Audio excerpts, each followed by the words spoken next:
कभी सोचा है कि कुछ लोग लाइफ में इतना आगे कैसे निकल जाते हैं? प्रोफेशनल लाइफ हो या पर्सनल, वो हमेशा सॉर्टेड लगते हैं। इसके पीछे कोई सीक्रेट फॉर्मूला है या सिर्फ किस्मत?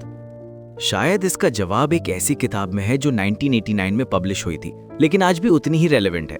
स्टीवन आर कवे की the 7 habits of highly effective people. ये कोई नॉर्मल सेल्फ हेल्प बुक नहीं है। आज तक इसकी 30 मिलियन से ज्यादा कॉपीज बिक चुकी हैं और 38 लैंग्वेजेस में इसका ट्रांसलेशन हो चुका है। इतना ही नहीं, 2011 में टाइम मैगजीन ने इसे 25 most influential business management books की लिस्ट में शामिल किया था। तो आखिर है क्या इन 7 हैबिट्स में? Let's break it down. पहली हैबिट है बी प्रोएक्टिव।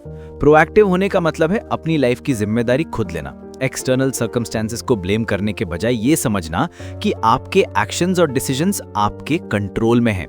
प्रोएक्टिव लोग अपने वैल्यूज के हिसाब से चॉइसेस लेते हैं, ना कि अपनी फीलिंग्स के हिसाब से। इसका कनेक्शन एक मॉडर्न साइकोलॉजिकल थ्योरी से भी है, जिसे कहते हैं सेल्फ डिटर्मिनेशन थ्योरी। वो थ्योरी कहती है कि इंसान अंदर से मोटिवेटेड होता है और अपनी लाइफ के डिसीजंस खुद लेना चाहता है। इसके बाद आती है दूसरी habit, begin with the and in mind. मतलब कोई भी काम शुरू करने से पहले ये सोचो कि आप अल्टीमेटली अचीव क्या करना चाहते हो। अपने गोल्स को पहले से डिफाइन कर लो। कवे इसके लिए पर्सनल मिशन स्टेटमेंट बनाने पर जोर देते हैं। आपको पता होना चाहिए कि आपकी मंजिल कहाँ है, तभी तो सही रास्ता चुन पाओगे। एलॉन मस्क को देखिए, टेस्ला और स्पेसएक्स के पीछे उनका एक क्लियर विजन था, सस्टेनेबल एनर्जी और स्पेस एक्सप्लोरेशन। उन्होंने एंड गोल को माइंड में रखा और फिर उसकी तरफ काम करना शुरू किया। तीसरी हैबिट है पुट फर्स्ट थिंग्स फर्स्ट। ये टाइम मैनेजमेंट से भी आगे की चीज है। इसका मतलब है अपने टास्क्स को प्रायोरिटाइज करना, अर्जेंट और इम्पोर्टेंट के बीच का फर्क समझना। ज्यादातर लोग अर्जेंट कामों में उलझ कर रह जाते हैं और जो सच में इम्पोर्टेंट है वो पीछे छूट जाता है। वॉरेन बफेट इसका एक बेहतरीन एग्जाम्पल है। उनका डिसिप्लिन्ड अप्रोच और प्रायोरिटीज पर फोकस ही उनकी फाइनेंशियल सक्सेस का एक बड़ा रीजन है।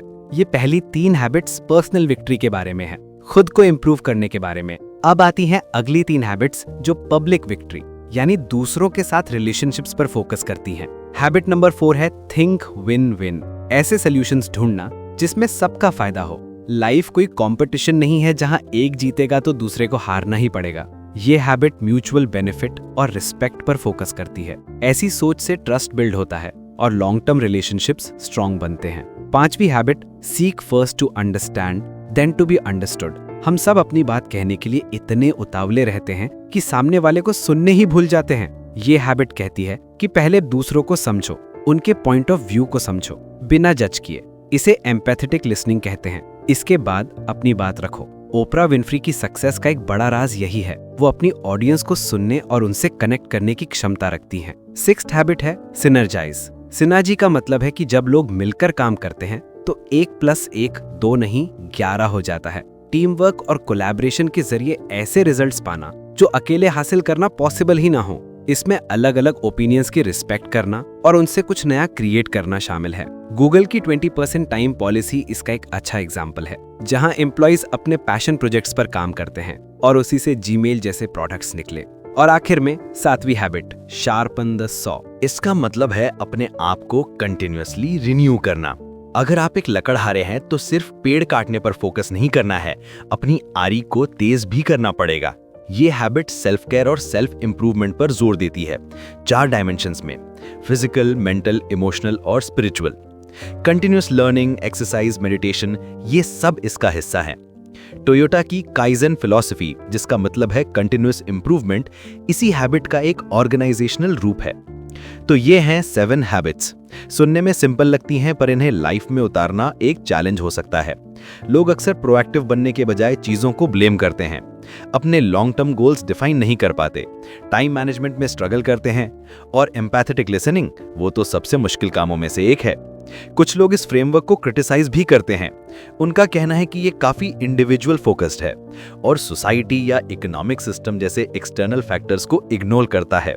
कुछ लोगों को लगता है कि ये वेस्टर्न कल्चर के हिसाब से लिखी गई है और हर जगह अप्लाई नहीं हो सकती।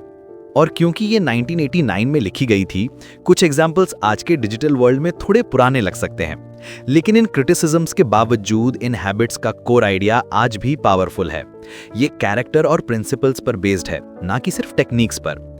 ये इनसाइड आउट अप्रोच है, मतलब बदलाव पहले अंदर से शुरू होता है, फिर बाहर दिखता है। ये हैबिट्स कोई मैजिक फॉर्मूला नहीं है, इन्हें आदत बनाने में वक्त लगता है, पर ये एक ऐसी गाइड है जो हमें ज़्यादा इफेक्टिव, ज़्यादा बैलेंस्ड और ज़्यादा पर्पसफुल लाइफ जीने का रास्ता दिखाती है। शायद यही वजह है कि इतने सालों बाद भी ये किताब लोगों को इंस्पायर कर रही है। फाइनल सवाल ये नहीं है कि ये हैबिट्स काम करती हैं या नहीं, सवाल यह है कि क्या हम इन्हें अपनाने के लिए तैयार हैं।